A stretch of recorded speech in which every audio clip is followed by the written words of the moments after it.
This episode contains discussion of childhood sexual abuse, physical and emotional violence, and addiction. Listener discretion is advised. Hey Kendra, how you doing? I'm doing great. How about yourself? I'm doing okay. It's been it's been an emotional week for me. Like, how do you feel since we've started doing this? Do you feel like I don't know, like it's affecting your daily mood? Because I think this week I found that I don't want to say I'm short tempered, but do you know how you feel when you're concentrating on something, like you're giving it your attention, and maybe somebody interrupts you when you're not expecting an interruption, and you're like, "Oh, like what do you want?" I kind of feel like that this week. Like I'm doing a lot of that and a lot of apologizing to my kids. And I wondered if it's been taking its toll on you like that, and what you think it might be. Yeah, I don't have the short anger issue. I mean, that's just me in general. um, but I do find myself apologizing and having conversations with my kids.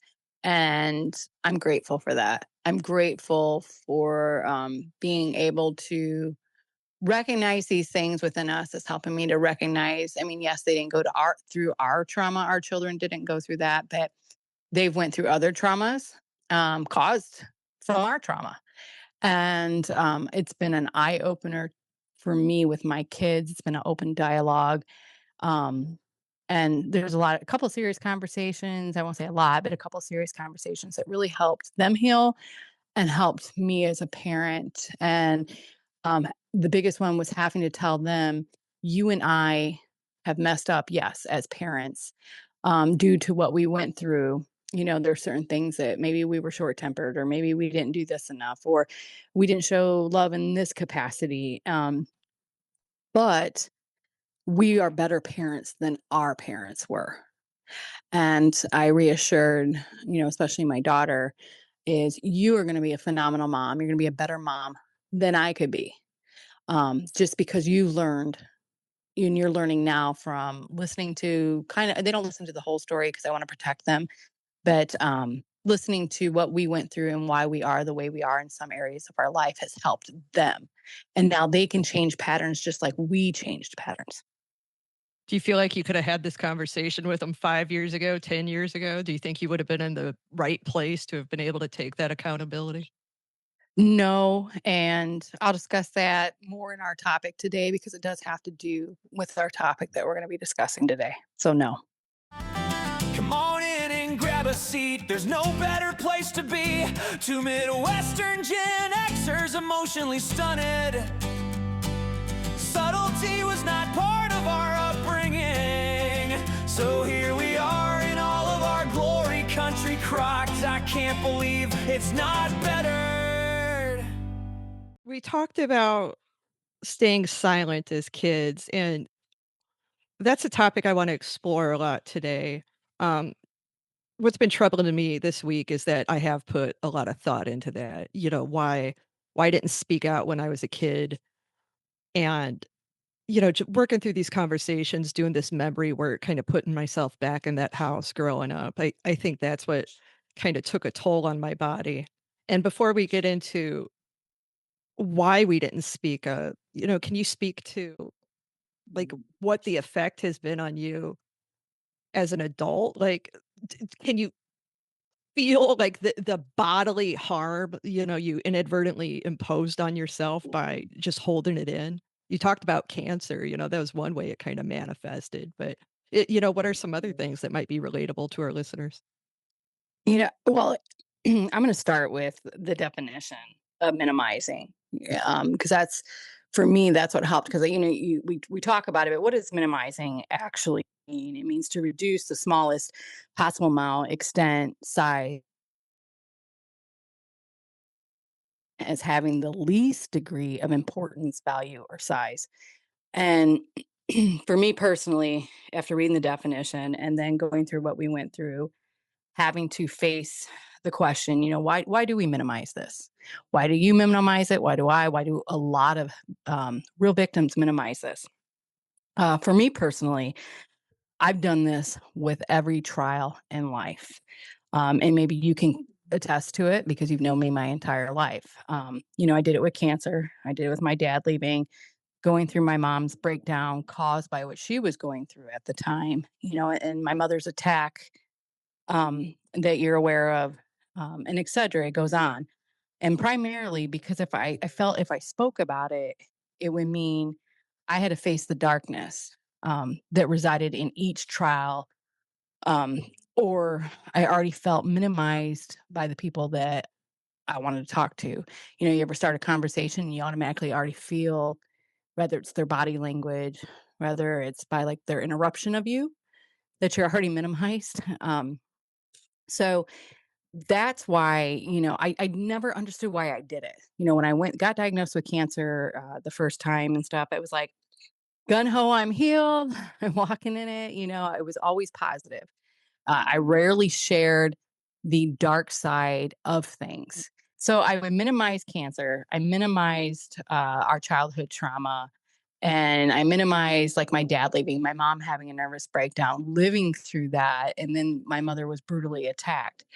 And as it was terrible things that happened, yes. But I never allowed myself to feel what I needed to feel in those moments. And I just, we come from a generation, pull your big girl panties up, there is the biggest thing is that mindset that we teach our own children. I don't know if you have, but I know I didn't. I had to apologize about this, but we were taught this is every time we would bring attention to something, um, we were told there's somebody else out in the world that's going through something far worse. Yeah, I actually have a talking point for that, but Oh, do you? I Do you? agree Do you? completely. Yes. So to cope with childhood trauma and being on the receiving end of my mom's trauma responses, for me as a teenager, I would hide alcohol under my bed and drink by myself to numb the emotional pain, and I became an alcoholic. I drank, the only time I didn't drink is when I was pregnant with my kids. And everybody thought, oh, she's cool, even in adulthood, I would still drink 2 bottles of wine a night. And I had people buying me wine, they thought that was cute gifts, but they didn't realize they were feeding an addiction that was caused by pain and by me minimizing. On the outside, I was everyone's friend. I was the life, most times I was the life of the party. And there was a few times I was the destruction of the party. Um, but inside, nobody knew I was in pain and I was screaming. And, I was drowning. And that's what happened as a teenager. And it did carry throughout as an adult. And that, that's the stuff people don't realize is, I've heard this, a lot of people say, I never did hardcore drugs. I smoked dope when I was younger, whatever. That's literally the only thing I ever did. But I hear people come against these young people and these adults that have these addictions, whether it's a cocaine addiction, whether it's a heroin addiction, and oh, that's their choice, blah blah blah, and it's not a disease. But they don't look at what that person may have gone through, and maybe that's why I show sympathy to people.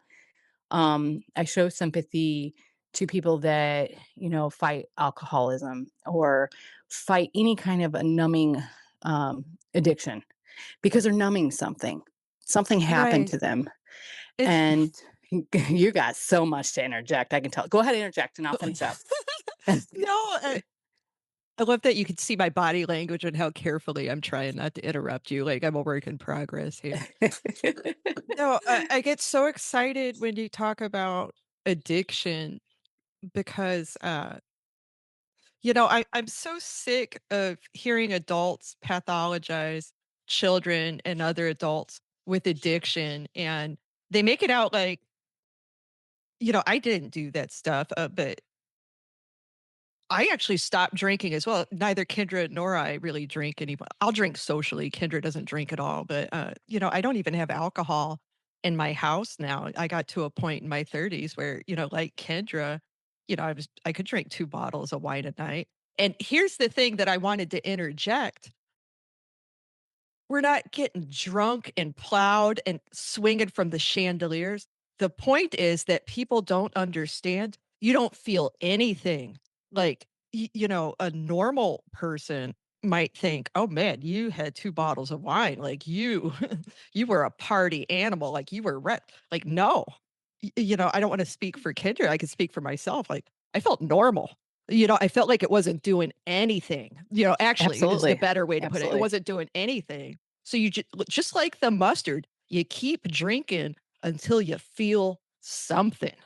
And when you're traumatized, when especially as a child, like the serotonin and the dopamine levels are like we're starting the race from a from behind the start line. Like we're not starting in the same place.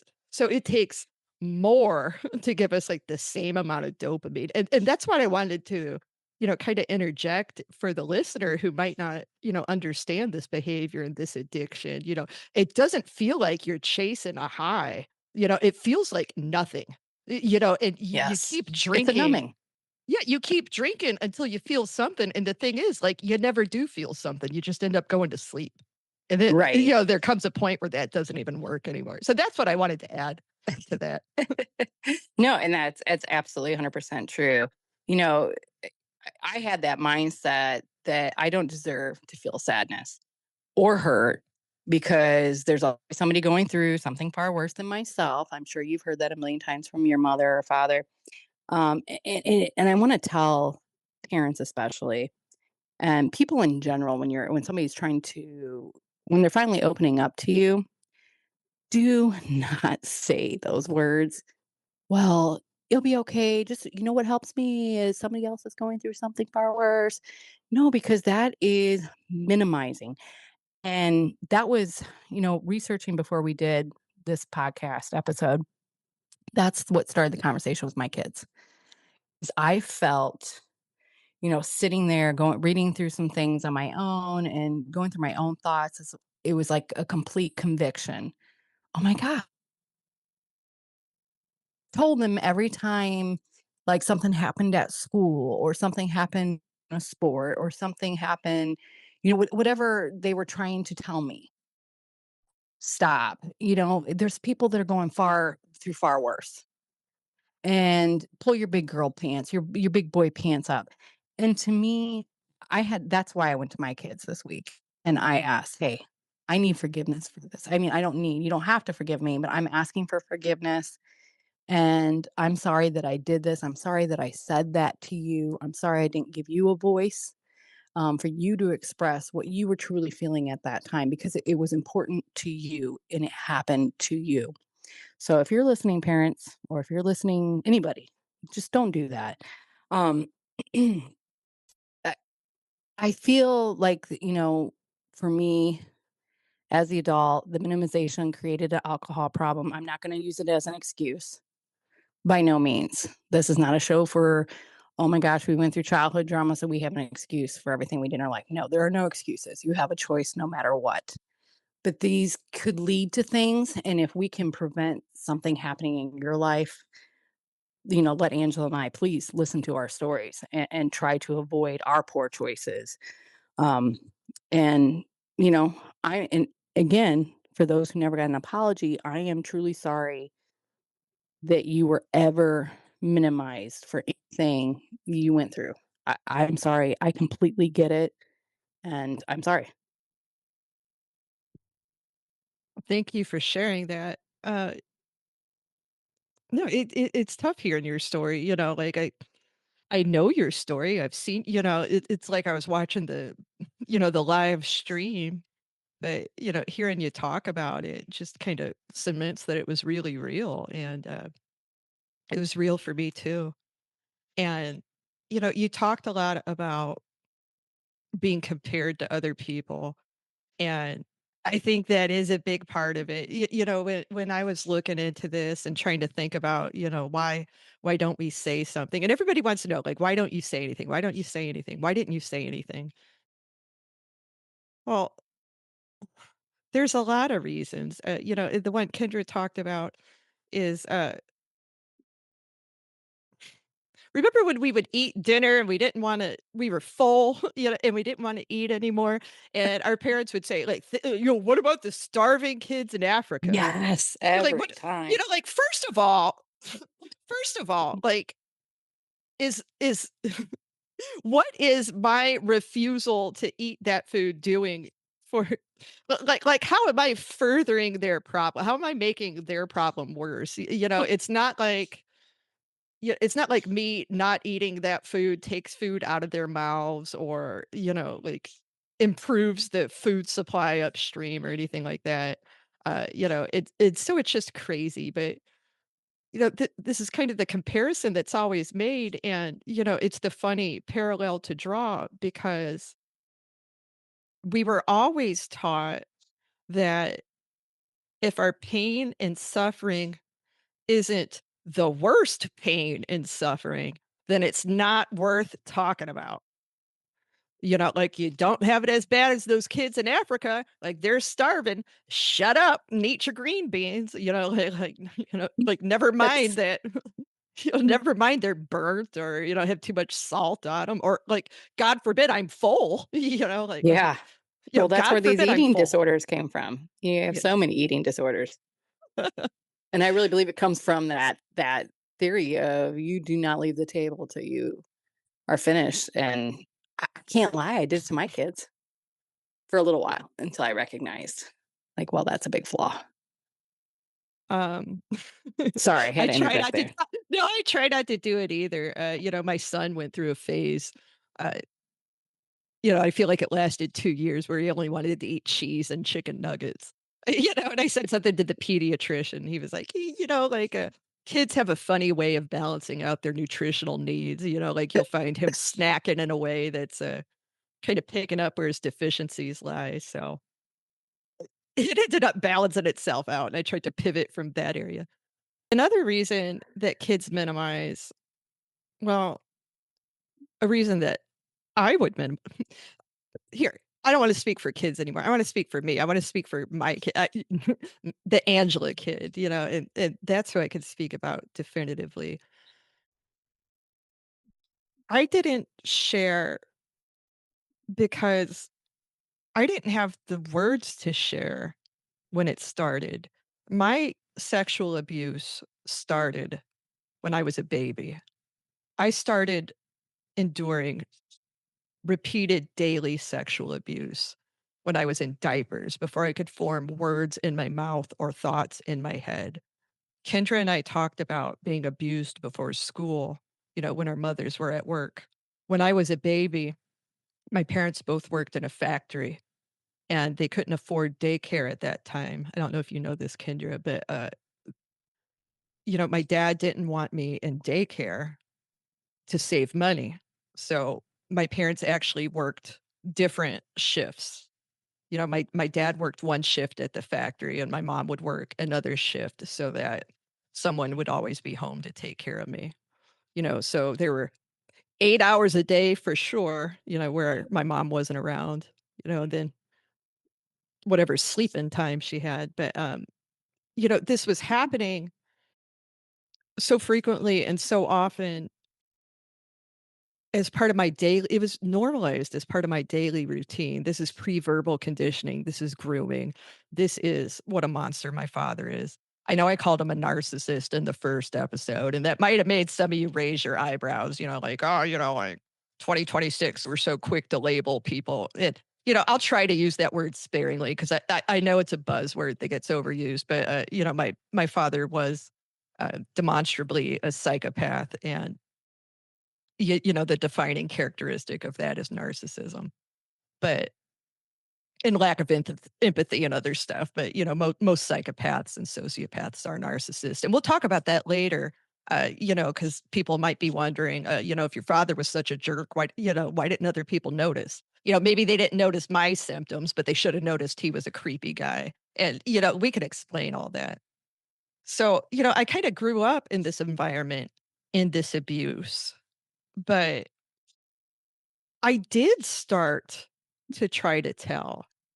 I did, but I didn't have the words, Kendra, and something I could think about plain as day is being 2 or 3 years old, and I don't have a memory of this. The memory I have is my mother repeatedly throwing it in my face. I talked about well, you don't know what a difficult child you were to like, you don't know what it was like to be your mother, it was so hard to be your mother.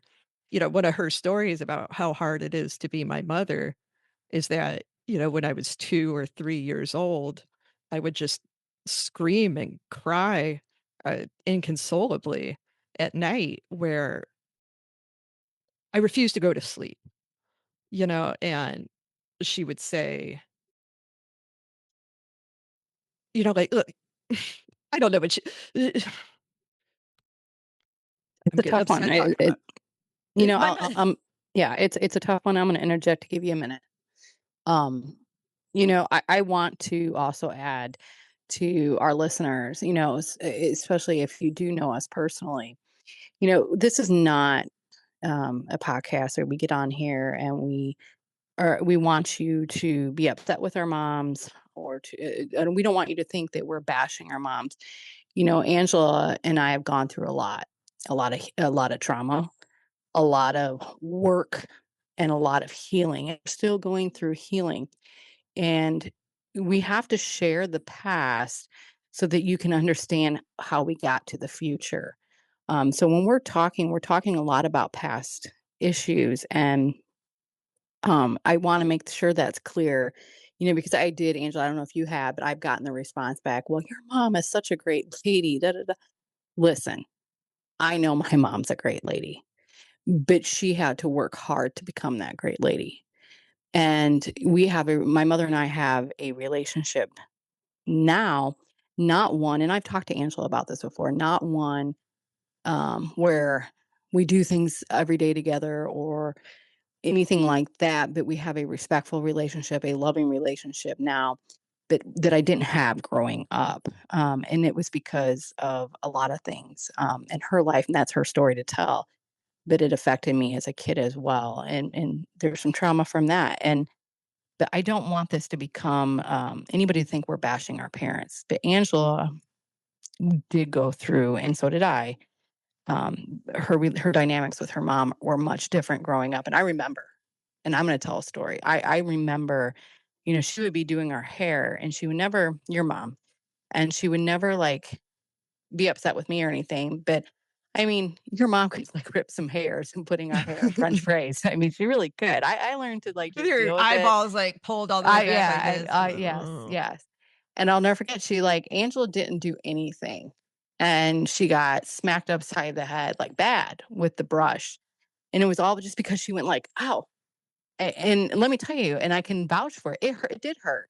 But I always had a very tough exterior. So I have a high pain tolerance. Everybody that knows me knows I have a high pain tolerance, but it hurt. And even with my high pain tolerance.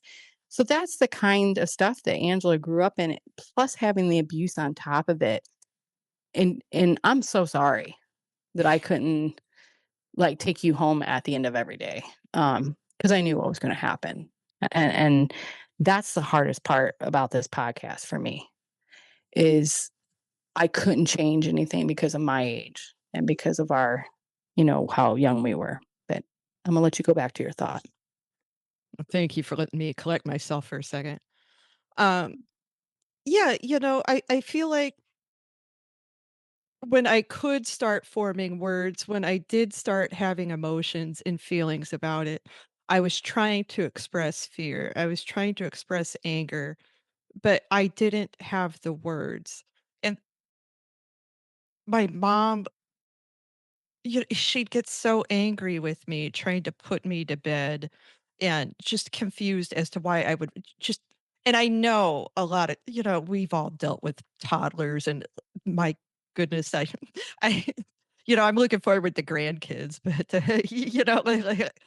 I don't miss those toddler years like a whole awful lot. There were lots of sweet moments in there that I loved, but oh man, those hellacious moments, they put gray hairs on my head.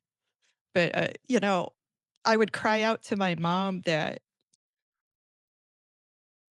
like, "Mom, there's a monster that comes in my room at night." Like the monster comes in when you shut the door. The monster comes in when the light's off. The monster comes in when you go to sleep.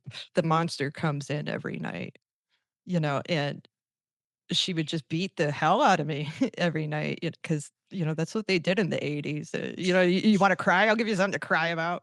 Or that, they'd even joke, like, "That kid needs a good ass whooping," then that kid will go to sleep. Like, "Your dad even did that to me at your house," I was gonna say, yeah, yeah, you got one from my I've never ever got spanked by my own dad, but Angela did. But he And didn't why? know. Because I was well, he didn't know, He like, did, it's yeah, he didn't know, but yeah, because you were crying, and that was you're right, that was the thought back then, you know? You were screaming, and there now that it's all out, it's you had a reason for them night terrors and people that didn't understand, and he whipped you that night, and but, I'm you sorry. know thank you. Uh, and then so on my dad's side of the family, there wasn't a support system in place to be able to speak up, and there were a lot of reasons for that. My dad himself was abused as a child. I don't know how far back this generational abuse goes, but it's a sickness, it's a sin, it's whatever you wanna call it, like, you have Demonic. to break those cycles, and, Kendra and I did that for sure. Yes.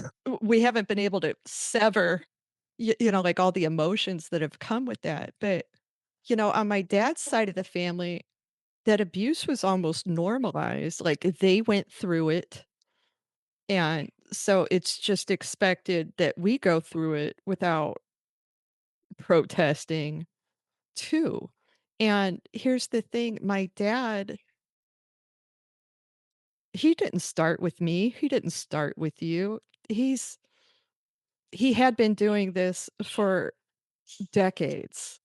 And so when there are abuse victims in the older generation that have been conditioned to accept that abuse, and these are your parental figures, these are the adult figures that you trust, and these trusted adult figures have normalized this abuse, that doesn't make it a safe place to speak up,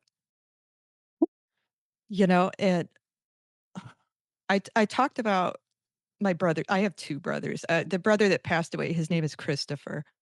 So I'll refer to him by name, and if I just say my brother, I'm talking about my living brother. But, when Christopher died, my mom was so depressed, and I don't begrudge her at all for that, and my God, so many times over the years, I have tried to put myself in her shoes, and Kendra, I can't. If I put it breaks me, it breaks my heart. I can't imagine the pain of losing I can't. Like, I can't even fathom it, I can't. I And pray and we she never was know. depressed, and it was rightfully so, but, my dad really took advantage of that. He took advantage of her depression, he took advantage of her absence, he took advantage of her absorption in her own trauma, and exploited that for his own personal benefit. So, as a child, I could see my mother hurting. Like, I could see it, I could feel it, it was palpable. It was it was hard. Like you love Christmas, and I love every year watching you get ready for Christmas. Christmas wasn't happy for me as a child. Christopher died right before Christmas, and, it pained my mom to put the Christmas tree up. It was such a dark time every year, and, I just wished I could give her my brother back for Christmas, and who was I to bring something to her that was gonna make her even sadder when Christopher had already gone? Who was I to do that? And I think that's a really big reason I didn't. And I think you can relate to that. You felt like you had to protect me. I felt like I had to protect my mom. Yeah. The oh, that's a deep one today. We should save this for down the road. Um, I had a hard time this week with this one, but, you know, I get when Christopher passed away, you know, it the dynamics of our entire family, it really affected. a lot. My mom watched him, just hours that day. She had him all day and was babysitting. And I know that, and it was not, nobody could have stopped this. Um, but my mom, she questioned a lot and about herself, like, could I have done this different? Or should I have done this different with him? Like, why did this happen? And then I remember, and I guess that's why I give your mom so much grace. And who knew, or God knew, that Christopher years later would help us to show grace. Is I remember the funeral like it I was do too. yesterday. And I remember your mom. I mean, looking at somebody who literally broke, and I really don't. And if she ever listens to this one day, I do love her. But I, I, I don't, honest opinion, think she ever came back from that. And I think that's, a lot of the issues today, because she really broke. And sometimes when people break, there's two choices you have. It's either to stay in the ashes or rise. And I really think she chose the ashes and not rose. She didn't rise. Well, that was a hard year. That was 1984, when that happened in my family. Wasn't that the same year your dad left? Yes, it was a bad year. It was a bad, It bad was like year. an Orwellian nightmare, 1984, in our own little pocket of the Midwest. Well, I used to think, and here's a spiritual side of it. Something for you to think about too. And I think I've told you this before too. Is there is such, or was such, the buck stopped with us because we chose to say no. Not, I wore my hat, not today, devil. Um, but it's always been a dark cloud over our two households. And I'm not going to wrap the entire family in it, but it really, over our two households, it was like we were constantly underneath a dark cloud. There was a curse on our lives. So, every day, even to this day, I have to wake up, I'm big on renewing the mind. And to me, by renewing your mind, and I know sometimes Angela thinks I'm my mom and I'm preaching at her, but I don't. And I always remind her when I call her and say, listen, I'm not preaching. This is just a suggestion. But you kinda are. But I kind of am. But that's what I do. So I'm big on renewing mind. And that's what I'm having a hard time with our mothers is I know enough to get into the word of God, read his word, to keep my mind sane, to keep and apply it to my life. And here you have two women, and I kid you not, could literally probably recite the Bible themselves. But yet, like your mom still going through, not rising from the ashes. And I love my mom, but my mom lives in constant, like, a box of fear. And I love her, and she's come so far, and she suffers from her own PTSD from something that happened to her. But that mind boggles me, and that's my, in prayer just like, okay, God, I'm praying for you to give me the right words for this podcast. I'm also praying for protection over me as we open up some of this stuff because I don't want it to flood back in. And I was praying over our moms. I found myself praying over them, and I found myself having, I'm gonna say grace, a lot of grace for them this week. That's really great, and I try to do that all the time and almost to a fault, where Jimmy kinda gets on me sometimes, and I think that's where we do end up internalizing a lot of our shame and keeping our mouths shut, because, we want to honor we want to honor our parents, we want to honor that love, and, you know, that leads into another reason why children minimize or children stay silent because staying silent, like, keeps the peace, and I think you can relate to that a lot, but I think for me, it impacts me differently than it did for Kendra, and I'm only guessing here, I'm postulating, but I believe a reason I have so many broken, fragmented, and repressed memories, whereas Kendra kinda lives them vividly, is because our abuser wasn't her dad. You know, he he was my dad. You know, she got to go home every day. And you know, like your Kendra, you know, I'm not saying your home life was great or anything, but you know, I had to live in a home with my mom and dad where, you know, my abuser is also my source of protection, my source of sustenance, my source of love, my source of peace, really.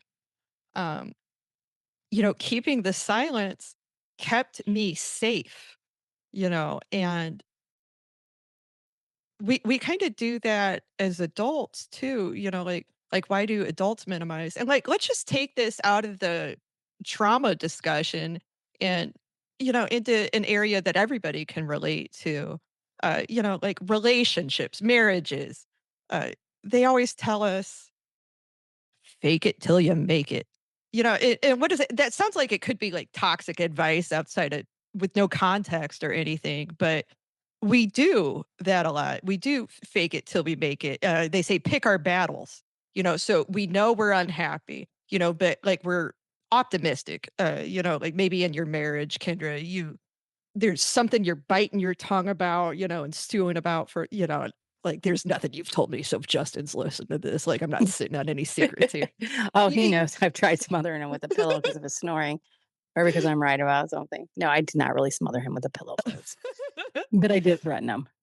But yeah, like we minimize things in our relationships. You know, not just our partnerships, but friendships and stuff. Like we minimize things. We don't think about things because we know that like the storm's going to blow over, or we know that nothing's going to change anytime soon. So I think in my case, as a child, I knew nothing was going to change anytime soon. So if nothing's going to change anytime soon, am I going to be happier acting like nothing happened at all? Or am I going to be happier, you know, telling my mom, having my mom mad at me for telling, having my dad mad at me for telling? And, you know, we'll go into the mind fuck, you know, that he was. Uh, my goodness, what a devil that one. You know, Can I ask you a quick question? yeah, Sorry. go ahead. I'm not like you. I don't do facial expressions. I just interrupt. I'm sorry. Um, correct me if I'm wrong, or just take it as a thought. You don't even have to answer it. But just take this as a thought. You know, you had said about your mom, and maybe one of the reasons you minimize things was because of Christopher's death and because of how what she went through. But with that, you know, I think sometimes for yourself, maybe, but for a lot of these kids that are abused by, what, like you said, it was, I didn't get abused by my dad. My dad actually just left, but having that abuse from your dad, this is your supposed to be your safe place. This is your family. You've lost Christopher. You've watched your mom fall apart. Do you think possibly you minimized or stayed quiet for so long um, to try to keep your family together in some sense?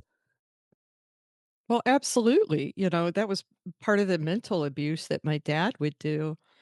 Um, you know, I don't know what he said to you or, you know, if you even want to go down that road and share it. But, you know, even let me take it out of the sexual context because, you know, that's where I'm going to clam up, you know, but both my parents are, you know, tough disciplinarians. You know, they believed in corporal punishment and boy, did you know, I get it. My dad had a leather belt where the buckle had broken off and, you know, that was the designated spanking belt. You know, he would keep it behind the couch and, whenever I was in trouble, I'd have to go retrieve the belt, you know, like, "Go get the belt," you know, like, "You go get it, you gotta, like, woefully present it, you know, to to dad, you know, so he could spank me with it." And, you know, so I would present my dad with this belt and kinda came up with a formula at some point. I don't know if Kendra ever figured out this hack. But, if you act like it's not hurting you at all and you're tough, like, don't do that because they'll just keep whipping you, um, till they get a reaction. If you have a reaction too soon, then they think you're faking it or being a big baby, that'll that'll increase the severity of the spankings. But like if you time it to where they get like 3 or 4 good whacks in, then start doing a couple little like, "Ow, ow, ow," like that's when they feel empowered. They're like, "All right, now it's getting through to them," and then it'll be like a couple more whacks and they're done, hopefully. If you dance around too much, you'd end up with a bunch of welts all over your legs. But, I'm sorry if that's upsetting to hear or, for listeners, but I'm hoping if someone can relate to that. But that wasn't even the worst part. The worst part would be, like, after this painful beating with the belt, my dad would put me on his lap, and put his arms around me and, just be kissing on me and using baby voices and basically saying things like, "Oh, you still love your fat daddy, don't you?" Like, "Oh, you Makes still my love your skin fat crawl. daddy?" He was like, "Don't you have nice like, look at these nice things you he's like, "Yeah, daddy works hard, like, you have a lot of nice things. Oh, and look at mommy, like, mommy's got a lot of nice things. And look at your cousin over there and her mom, and, they don't have nice things. Like, if you didn't have a daddy around, you wouldn't have nice things either. Like, you don't want your mom to you don't want your mom to have to work like her sister. Like, your mom's already like my body's just clenching up as I'm saying this stuff Oh, because it's I'm so disgusting. cringing. I'm But cringing because he did the same thing to me. like he always had a mustache. He had like the 80s Midwest mustache, like this full bushy thing. And he called it mousy. And I get sick to my stomach when I think about mousy. But after these physical beatings, when I'm sitting on his lap and he's, telling me how lucky I have it, he would start talking about mousy, he would wriggle his mustache like all over my skin, and just make me give him just start kissing on me and make me and just make me tell him I love him. Like this session could not be done until I told my father how much I loved him, and I used to think that that was him being apologetic in the moment for realizing he had severely crossed a physical disciplinary boundary. But, it wasn't remorse. It was part of his damage control. It was part of manipulation and controlling that narrative, part of ensuring compliance. Um, I was like looking me in the eye and saying like, yeah, like it's your move. What are you gonna do? I I remember, I mean, it's in great detail too. I mean, you described it and it would like just makes I know the belt. I know the belt very well because I got it for supposedly lying all the time. And then he would make me crawl on his lap. And then like, "Oh, you know your uncle loves you." And I'm not gonna say his name. And just it just makes my skin crawl. It makes me it just disgust. Makes it it's disgusting. He was a disgusting man. Children abused by a parent often carry deep shame and self blame, even when they don't say it out loud. I carried shame and stuff, but not as, I was affected differently because it wasn't my dad. And I could go home at the end of the day. But for you, Angela, I get it.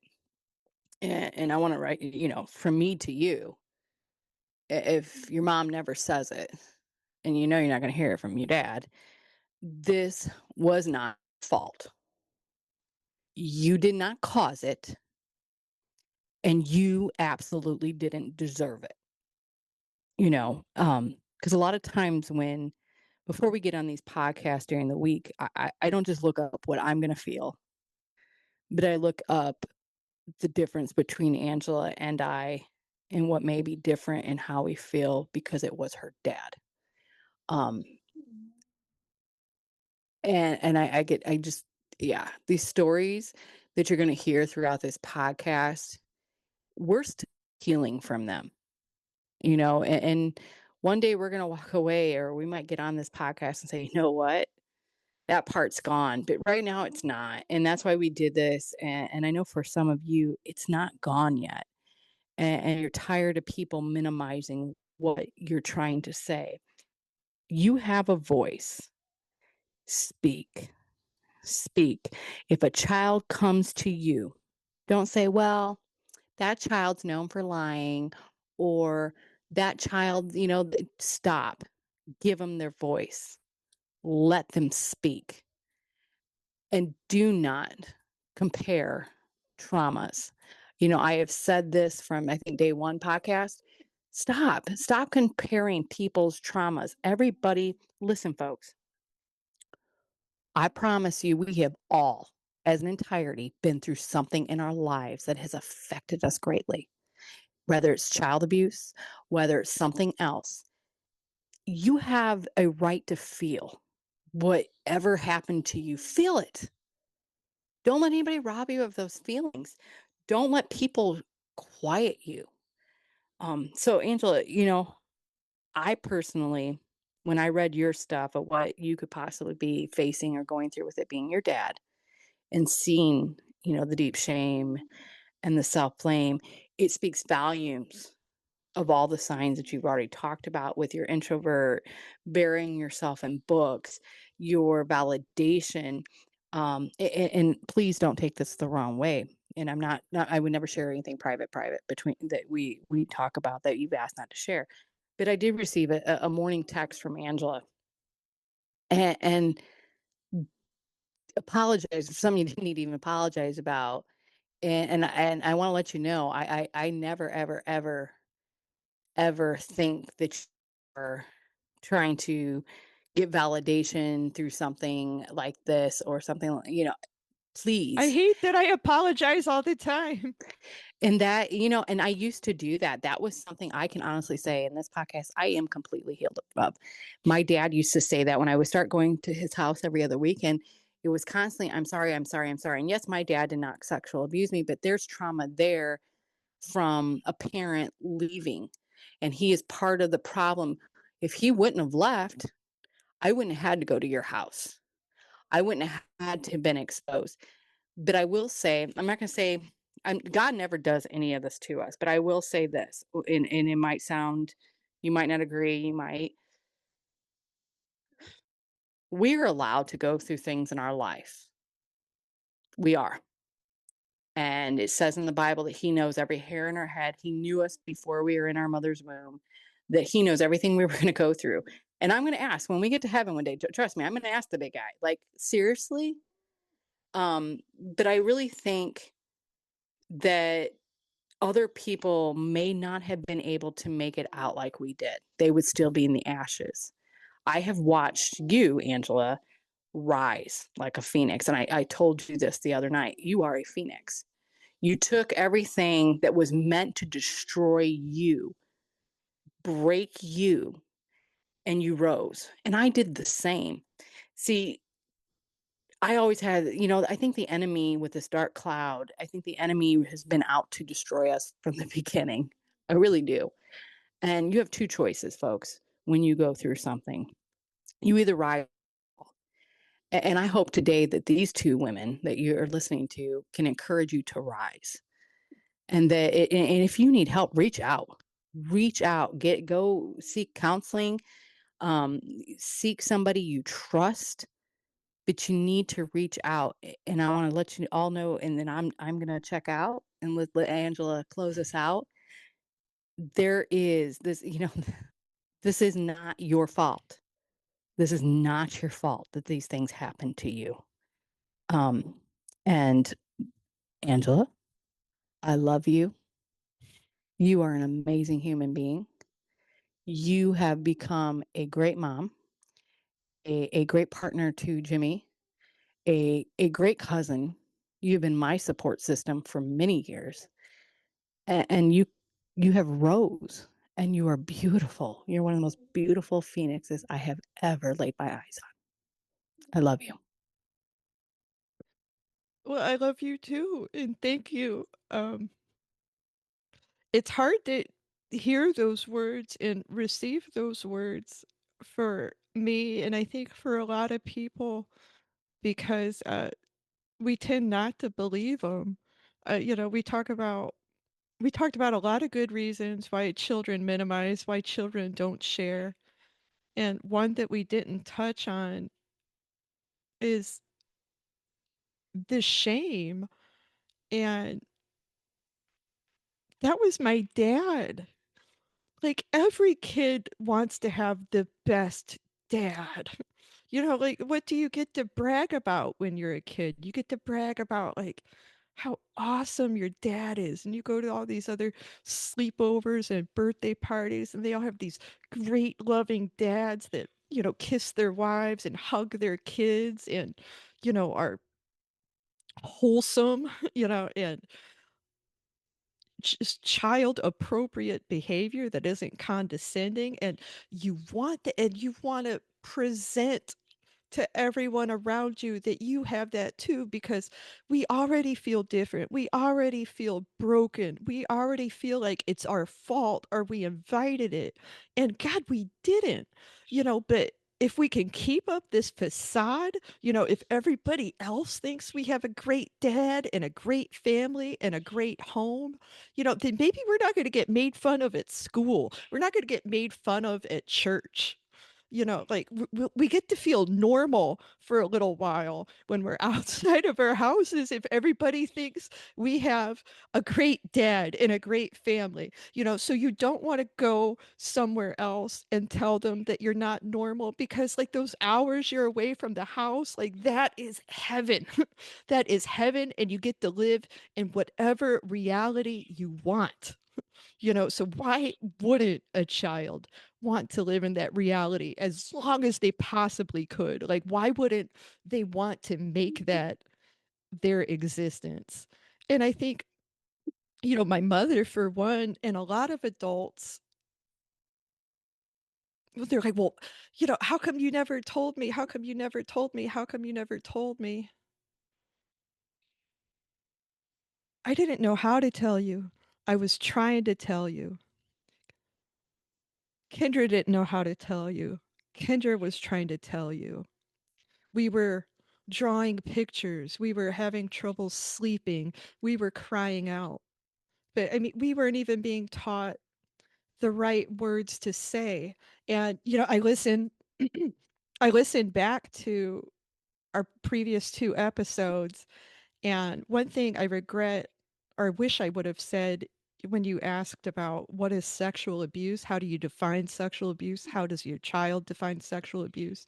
And that is a tough question to answer because, like, I don't think there's a neat answer. But something I have talked to with my children is that anytime, anytime you are with an adult and you have an interaction with that adult where that adult tells you not to tell your parents, where that adult urges you to keep whatever happened a secret, no matter what it was. It doesn't have to be sexual abuse. No matter what you're doing, no matter what has been said, if an adult tells a child, don't tell your mommy or daddy. I told my children, that's a sign you need to tell mommy and daddy. Like that is absolute. Absolutely. And, my mom never sat down and had that conversation with me. Your mom never sat down and had that conversation with you. We weren't even taught the right names for body parts. We were infantilized. We weren't even, they want to know why we didn't tell. Like, my mother was when my mother found out, years and years later when I was in my 20s, she didn't reach out to me and say, "Oh my God, I'm so sorry. I had no idea." She reached out to me in anger. She reached out to me in anger. And I didn't know what was going on, Kendra. Like, I didn't have memory of this. She was reeling from, news that you had shared. And she reached out to me in anger. Why didn't you ever tell me? Why didn't you tell me? Why are you protecting your father? What other secrets are you keeping from me? And it made me feel inherently ashamed. Like she thought I was broken, like she thought I liked it, like she thought I was defending my father. She's compared me to my father in the past. And I think, I'm sorry, Mom, but that's one of the most disgusting things you could do. That's And I think she does it justify it in her mind because and it's wrong. I'm not agreeing with it. So don't think that. It is absolutely wrong. And it angers me because I am the person that wants to come to your defense. And I promise I will not. I will sit back and let this go. Um, but I think that's why she doesn't talk to me, because of the things that maybe you are, I'm not going to say afraid anymore to say, but are very cautious to say. I will say them. And I think she knows that. Hmm. And I'm going to interject, and I'm sorry for interrupting you again. But when we asked this question at the beginning, how it affects us into adulthood, well, teen years and adulthood, it taught us that adults cannot be trusted. Love equals harm. It also taught I'm unsafe even when I'm cared for. So it twisted things for us. And I'm just going to add that to what you were saying. No, that's beautiful. And thank you. Thank you for adding that. It's hard when you're getting ready for these episodes. You have so many ideas in mind, and it's hard to get to all of them. But the thing I kind of wanted to close with, in reaction to my mom's anger response to finding out some of the things my dad had done, I don't think she's even gotten the tip of the iceberg on that. But these adults want to know why children stay silent. They're asking like why didn't Angela tell me? Why didn't Kendra tell me? Like they're asking the wrong question. Like they want to know, why are these children silent? They should be asking, why is silence the safest option? So once they start asking, why is silence the safest option for this child, then they're asking the right question. Then we can have an honest conversation. Amen.